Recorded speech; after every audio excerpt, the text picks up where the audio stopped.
What's going on, fellas? Welcome back to another episode of the Forfeit Fatherhood podcast, a podcast for fathers by fathers.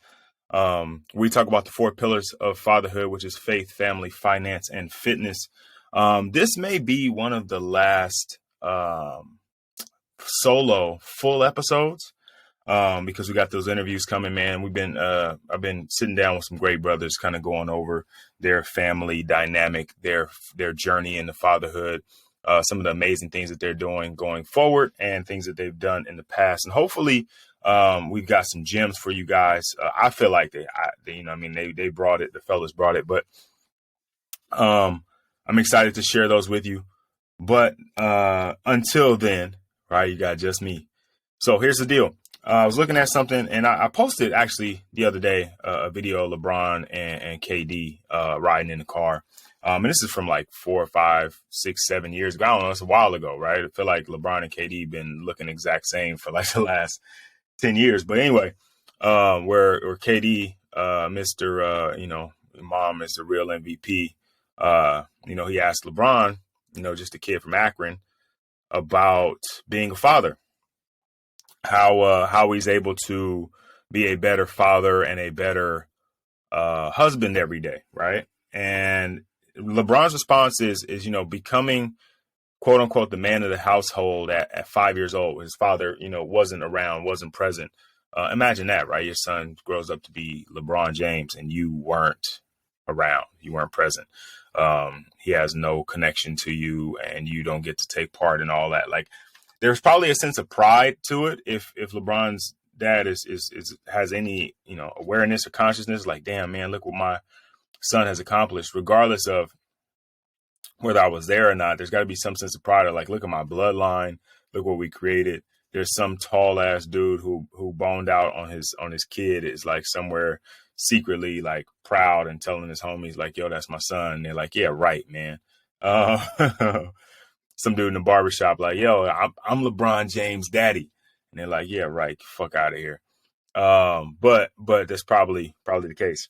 So anyway, so he's saying, because I didn't have a father, I decided that I was going to be a great father, in an effort to show him that he did it completely wrong, that he did it absolutely wrong. And he actually says that I wanted to become a father even young, as a young man, and have kids at a young age, because I wanted to show him that even though you're young, you could be a present and available father.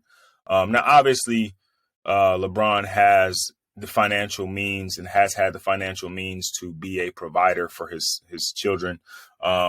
He has maybe not the best schedule for being present, right? Because obviously during the basketball season, he's taken away from his family quite a bit.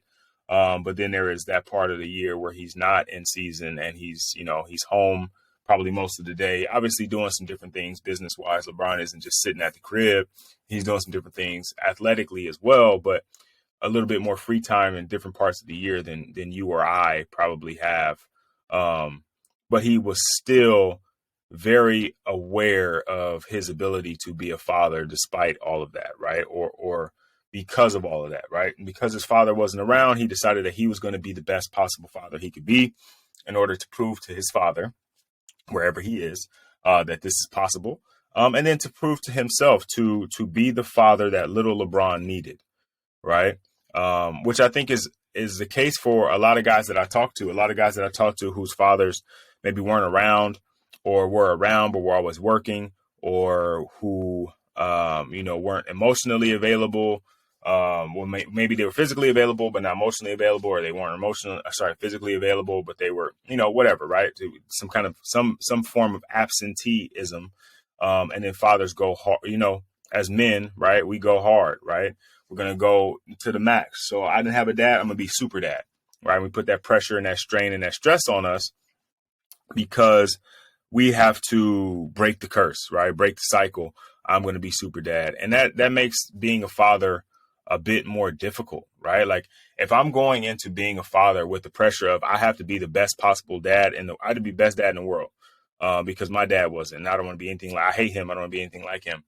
That puts more pressure on you than maybe necessary, right? Like just going to be a great father because being a great father is what you do is a lot easier and it's way more fun, right? You get to enjoy every moment. There's no pressures, there's no worries, there's no concerns, right? But when you're trying to be the best father because somebody else wasn't, and you're trying to prove a point to them, or you're trying to compensate for what you missed, that puts a lot of unnecessary pressure on it, right? So for those of you guys that are going through it, and I commend you, right? You're trying your best to be the best father you can be. You're listening to podcasts, you're reading books, you're talking to your homies. You got a circle of fathers, of friends that you talk to, that you're reaching out to, that you're checking with, that's giving you game. You guys are sharing your fatherhood experience together. I salute that, but understand you are doing it for your children and you, right? Not doing it because of somebody else. You're not pressuring yourself to be super dad, because that makes it stressful, right? Because then you're worried about, am I enough? Then you're worried about, am I doing this right? And then you got those sleepless nights where you're up trying to figure out if you're the best dad you can be, right? And then every time something happens, I got to go to work, or I got to stay a little later. I got to miss the game. I got to do this. I got to do that.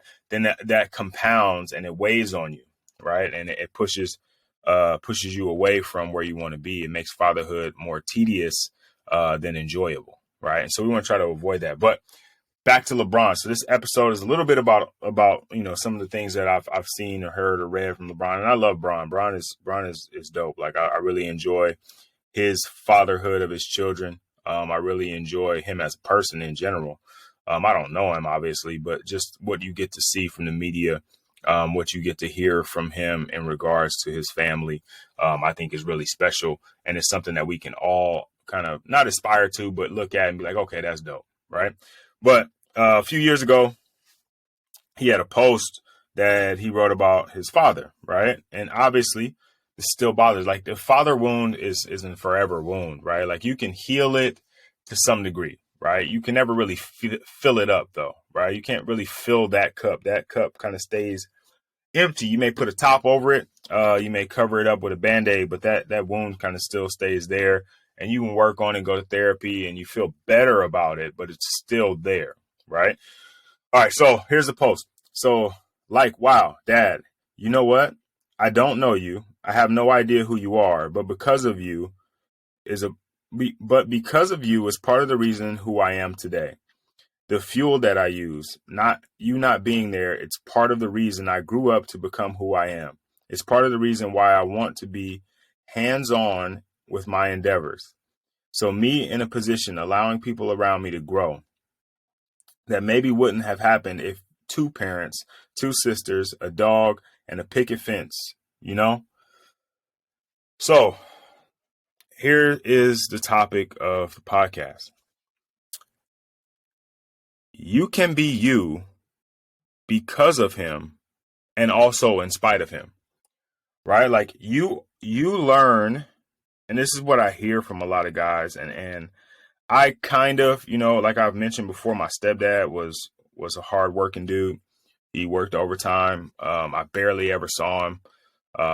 Not barely ever. I saw him, but it was like dinner time, and then he would sleep, and then he was up and back at work, right? And then I would see him on his days off, kind of, but he was kind of chilling, right? He didn't want to be involved.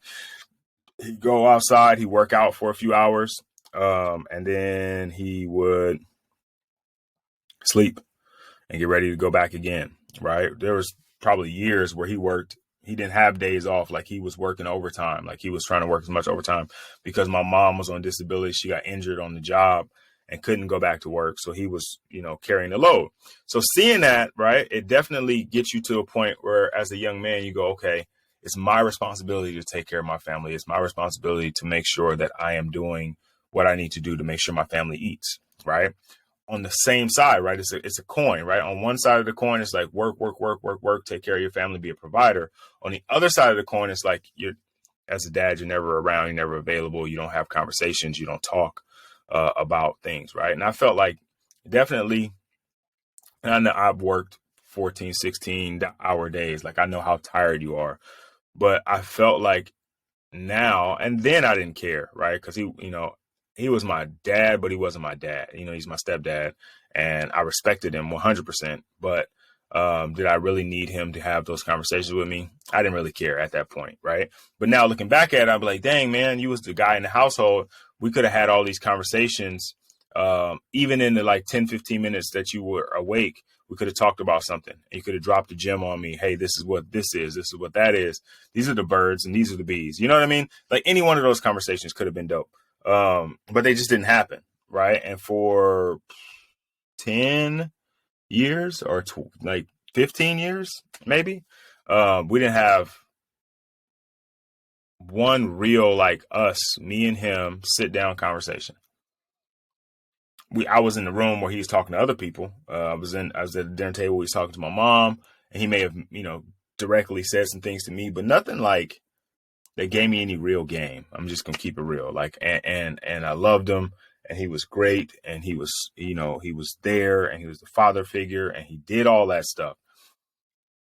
But I wish he would have been more emotionally present now, right? Again, as a young man, I didn't care, or at least I pretended to not to care. And that's where I'm at now, right? And I had to overcome that because being in that situation, living the life that we lived and in the situation that we lived, it kind of crippled me emotionally to where like I just was really nonchalant about everything, like whatever. Like if it ain't, and you guys have heard me say this before, if it ain't bad, then it's cool, right? It could always be worse. And so I never really cared about it until I got older. And I look back and I was like, damn, man, like I really wish in 15 years we would have had one memorable conversation, right? And maybe I'm messing this up. Maybe I'm lying and we had a conversation and I just don't remember it. But that's the problem too, right? There was no impact in that conversation. The impact that I got was work hard, take care of your family. Which is something that a lot of men need to get, right? That is a huge one. That is one of the tenets that we all need to have as men, is that understanding that you are responsible for your family. Again, like I say, with a father, you're a CEO of your family. You're responsible for the company. You are the chief executive officer of your family. And so it is important to understand that you need to work hard and provide and put a roof over their head and food in their bellies and all that stuff. And then be a somewhat of a disciplinarian when you need to be, and just, be a figure, right? Be a figure, in some regard. But I think there's obviously so much more to being a father than just being a figure. It's an all encompassing job. There isn't one part that you can just focus on and leave the other parts out of it. Like everything matters. And doesn't, right? Like the things that you think are like super, super important and you're like really harping on may not even matter. You won't know until your kids are in there, till your kids are adults and you look back and be like, oh man, like he probably right now, and I don't even know where he is. Like I know, I mean, I haven't talked to him since him and my mom separated because I was in college at the time. So I was doing my own thing. Like I wasn't worried about him or them. And I was trying to get as far away from them as I could, not negatively, but like I was ready to start my own life. So when they split up, like at that point, I hadn't even talked to him in a year, right? And not like anything bad happened. Like we just didn't talk on the phone. Like I just didn't know. We didn't talk. I didn't call. I don't even know his number. Like I couldn't call him and be like, yo, what's up? And then again, it's different times, right? He didn't have a cell phone. Or did he?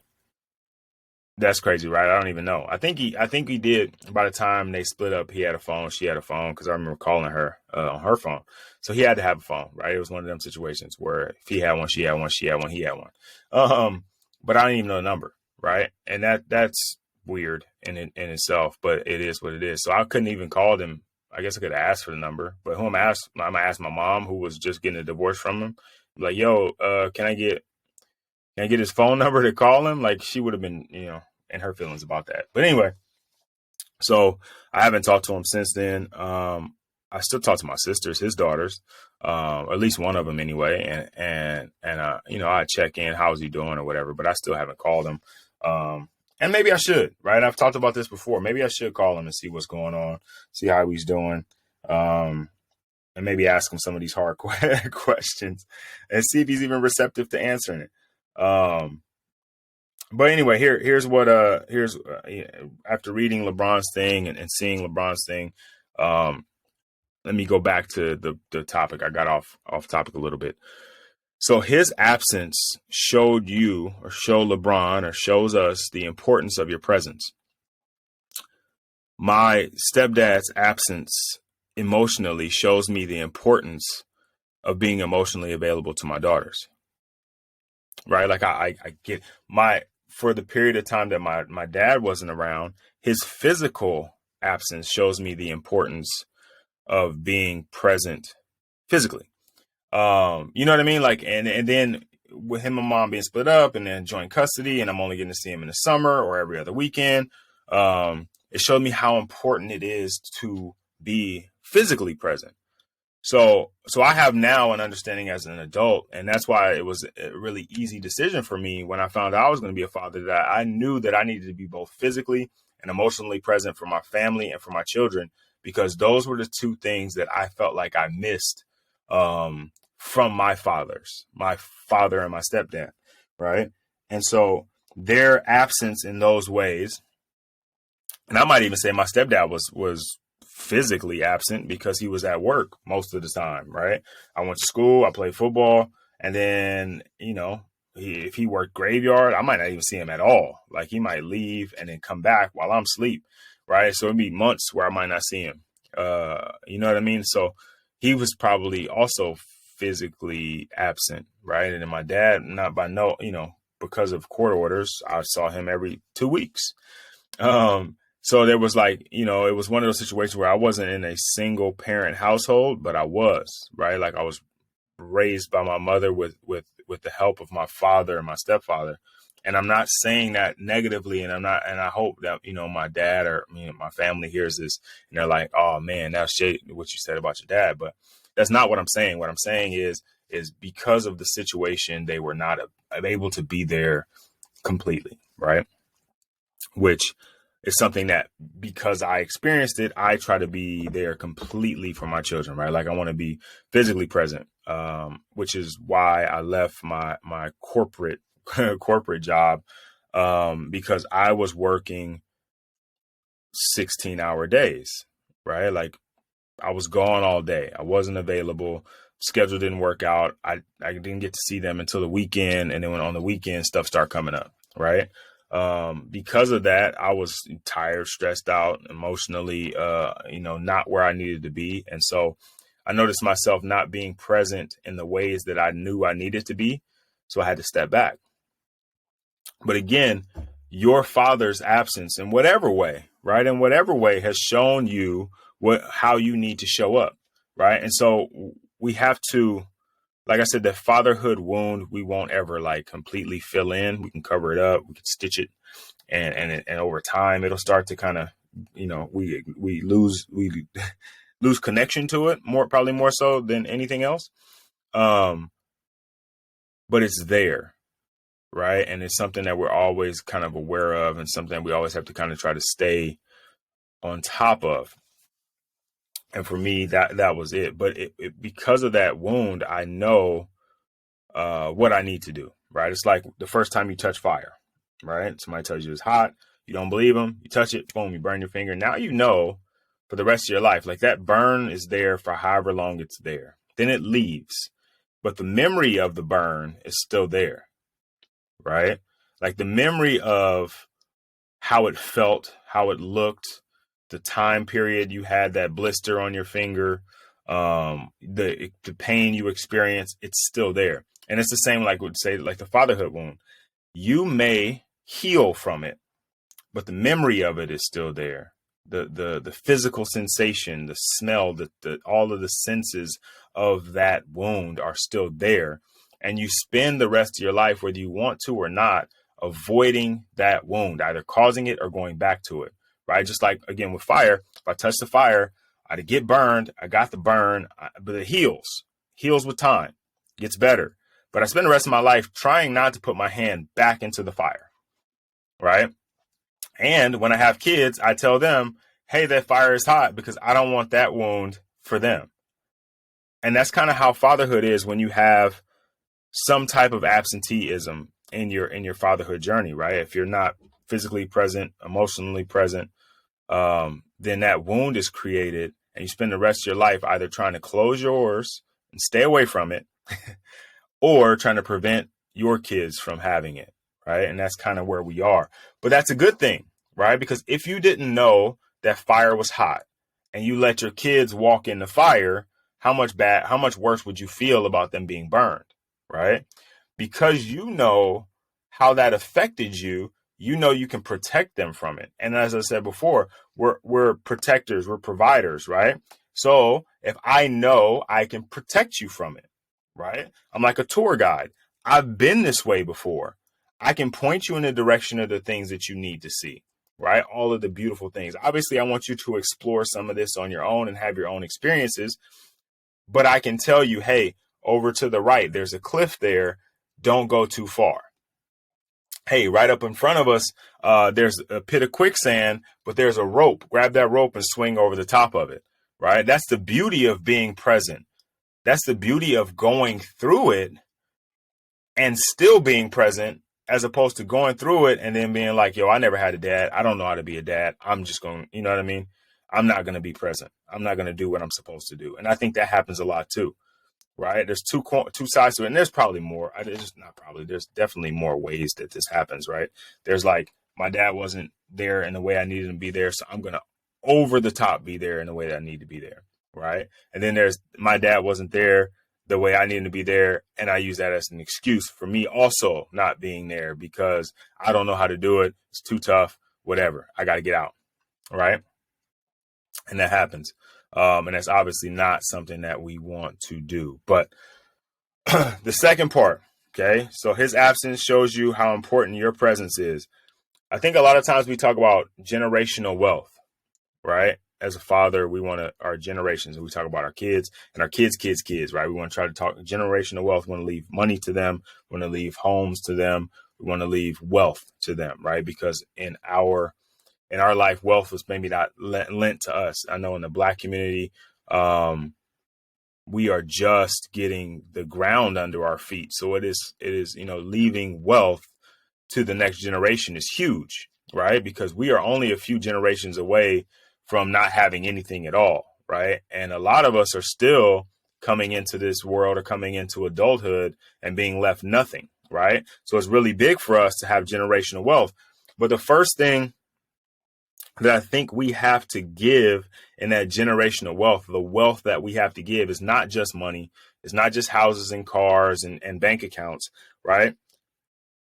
The generational wealth is your presence. Again, and we say the best present is your presence. The wealth that you could leave them is you being there, right? In all ways that you could be there, because then what that does is they see that and then they take that to their kids, right? And that gets passed down from your son to your grandson, from your grandson to your great grandson. And now we have a culture of being great fathers, right? Now we have a culture of guys doing exactly what they're supposed to do. And that's just where that's the standard now. And each level after that, like, moves up a little higher. Like my grandfather graduated high school, I think. I'm not 100% sure. I know he went to the same high school as my dad. I think he graduated high school, right? He may or may not have because, work and back then and he, whatever, right? He had kids young.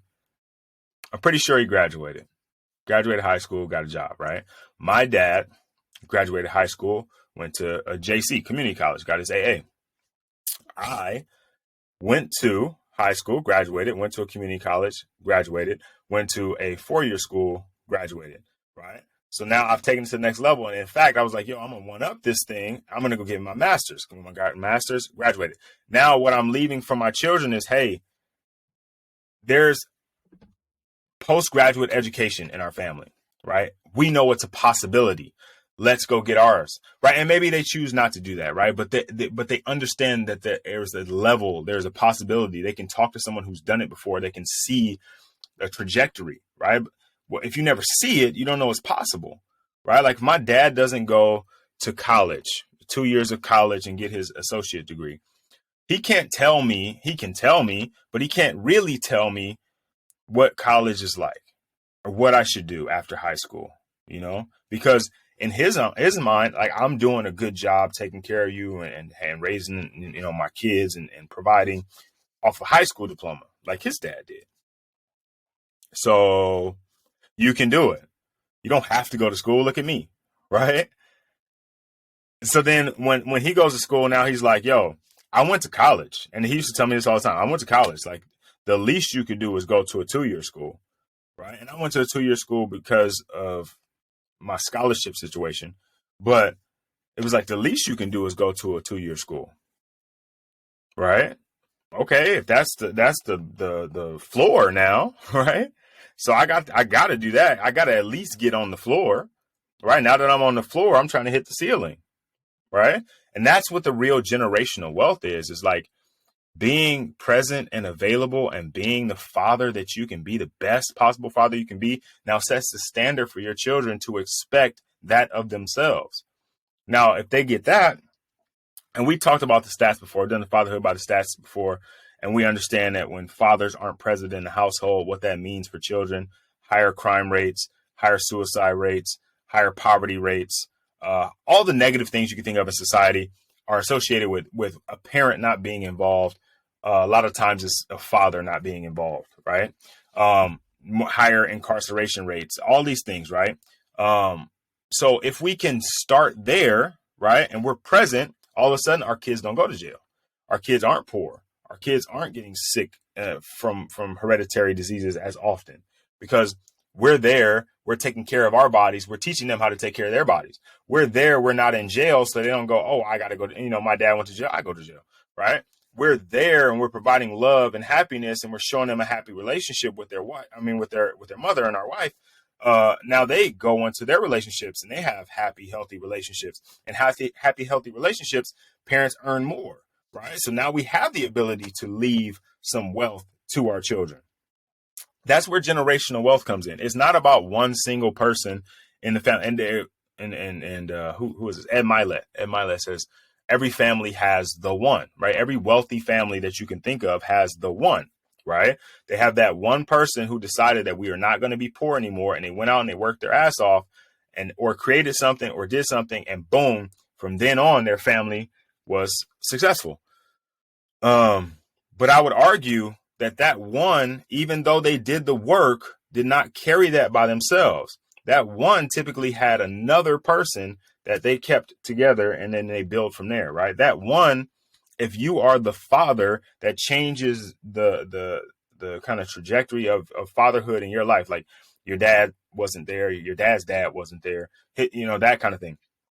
Now you're going to be the one that's going to be there and be present, then that's awesome. But if your son isn't there and present, then it starts all over. So it's not about just you. It's about how you can bring as the CEO of the company, right? You can go into a company, get hired as a CEO, and just collect a check, right? Let the company run into the ground, keep collecting your check until they fire you. Or you can go into the company or create a company and then build that company, right? Build it up and expand it and grow it and create all of these different things, like build it up in the sense that hire a CFO, like you marry your wife, and you guys now are creating a family now of employees of kids that are like dynamic, and now they're building things and creating things, and like now like you have these big conglomerates, these big companies that own a bunch of businesses. That's because somebody in the company was like, hey, it'd be a really good idea if we bought this,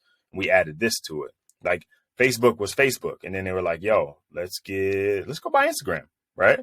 Now we got 2 of the top platforms, right? And then they're like, let's get into the metaverse, and let's do this and let's do that, right? Let's get WhatsApp. Let's do, you know what I mean? Because they're continuing to expand, right? It started with just the one, this is just, I'm going to be this. This is what I'm going to do. And that's us. Like, I'm going to be a great father. I'm going to be a father for my children. I'm going to do exactly what I need to do.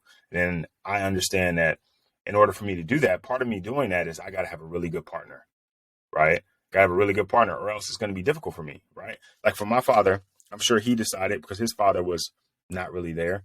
I would say not there, even though he was like, I would say my grandfather was super important to me because he came back around by the time I was a kid, before he passed away. He wasn't there for my dad. And then my dad had some really strong resentment about that, even up until his death. But my dad's dad wasn't around. So my dad was like, yo, I'm going to be present. I'm going to be available. And before him and my mom split up when I was a kid, like until like I was 5, I remember all these great moments with my dad, all this fun stuff, all these things that we did and all the fun that we had, right? And the amazing lives that we had. And then they split up for whatever reason. And then all of those great moments got like whittled down to just a few things because it just wasn't the time for it. Right. So when we say that we're going to be great fathers, not only do we have to have solid relationships with our children, we have to have solid relationships with our wives. Because if we are being a great father and we end up getting divorced from our wife, right, no matter how great of a father you are, if you end up only getting weekends or you only get like every other week or only the summer, or you end up having to split custody in some way like that. Like I said, my dad was trying to be there, you know what I mean? But court orders say, hey, every other weekend. Sorry, buddy. Summer. Sorry, dude. And so for me as a kid, I understood the situation, but it still feels like you're not physically present. You're not available.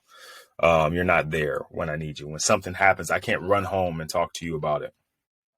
I get to a fight in the neighborhood. I can't be like, yo, I'm gonna go get my dad because you ain't there, right? And my stepdad wasn't there because he was at work, right? So again, all of this, like the generational wealth talk, is really amazing. But understand there's more to wealth than just money, right? Your presence is huge in that generational wealth, right? Because if you get a bunch of money and you amass all of this success, right, and you're not present in your kid's life and you pass away, they have no idea what to do with it.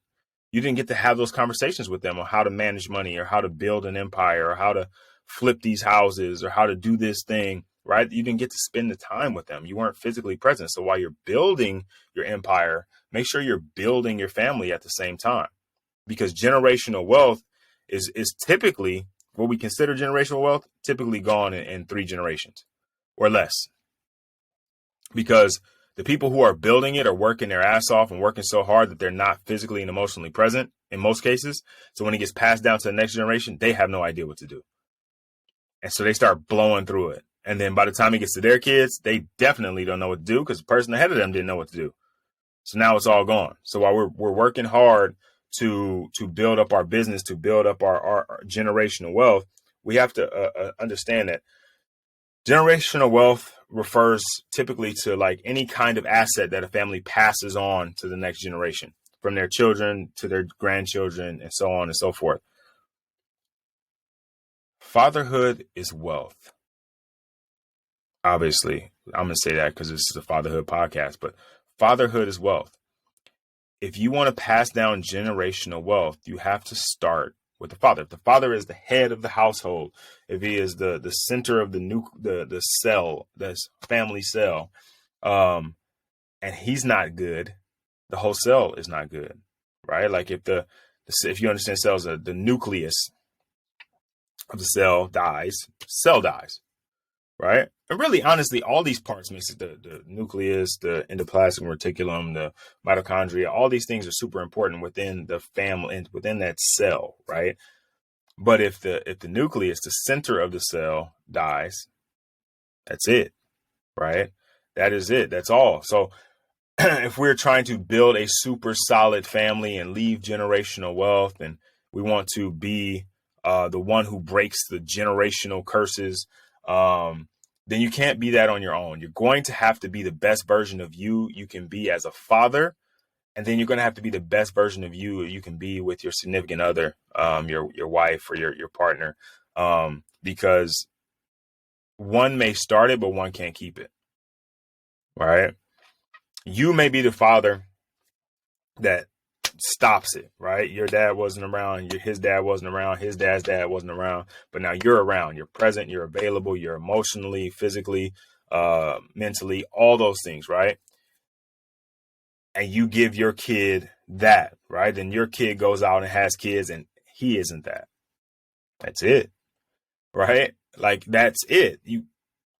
All the work that you put in is over. So now what I'm saying is as a father, right? You're going to nurture and grow and groom your children to be the best possible versions of themselves that they can be, not only because that's what you should do, like that's what you should be giving back to the world, but because if your goal is generational wealth, then you have to make sure that they are going to take the same ideas and principles that you had and continue those, right? And then once they continue it to their kid continues it, and there's just this now new generational cycle of present and available fathers, right? Which is the goal of the podcast, right? Which is to help you guys, right? To help myself be generational fathers, right? Generational fathers. And I think that might end up being the topic of the episode is generational fathers. How to be a generational father. Why you should be a generational father, right? Like we hear, the greatest basketball player of our generation or the greatest baseball player of our generation. I'm trying to be the greatest father of my generation, right? And then I want my children. I have 2 daughters, so I'm not going to have the opportunity to create a son that is the best father of his generation. What I am doing, though, is I'm making sure I show my daughters what the best father of the generation is. So when they go out and get married, they are also going to be linking themselves with someone who is the best father of his generation. So that my family line, even though my last name won't continue with them, my family line of responsible wealthy fathers continues, right? And I think that's what we all want, right? I think we want our kids to still be like, man, grandpa so-and-so he was amazing. Like I really love my grandpa, and have that kind of lineage of greatness, right? All right. So again, hey, listen, fellas, because of his absence, you understand the importance of your presence, whether that be physically, mentally, or emotionally. Do not let that be lost on you. Understand that if you want to create generational wealth, right? The generational wealth that you need to create first is your fatherhood, because fatherhood is wealth, right? If you can be fully and presently available in your fatherhood, meaning investing in your ability to be a great father, right? Then that generational wealth that you create, the money, the houses, the cars, the bank accounts, all that stuff can continue on past your son's son, and be something that is actually generational. But it starts with you being the best version of you can be so that you can be the best father that you can be. So fellas, invest in yourself. Take the time. Obviously, if you're listening to this podcast, you're interested in being a great father, right? Take the time to find the resources. If you're not already a member of the Brothers Supporting Brothers Facebook group, make sure you message me. I'm gonna give you my socials. Make sure you message me so we can get you in there, so we can continue to build. Because remember, we want to leave generational wealth, and fatherhood is wealth, right? If you're not already following me on social media, on Twitter and on Instagram, it is at 4FitFatherhood. The number 4, just like the podcast, at 4FitFatherhood. On Facebook, again, that group is Brothers Supporting Brothers. You can go ahead and search it up.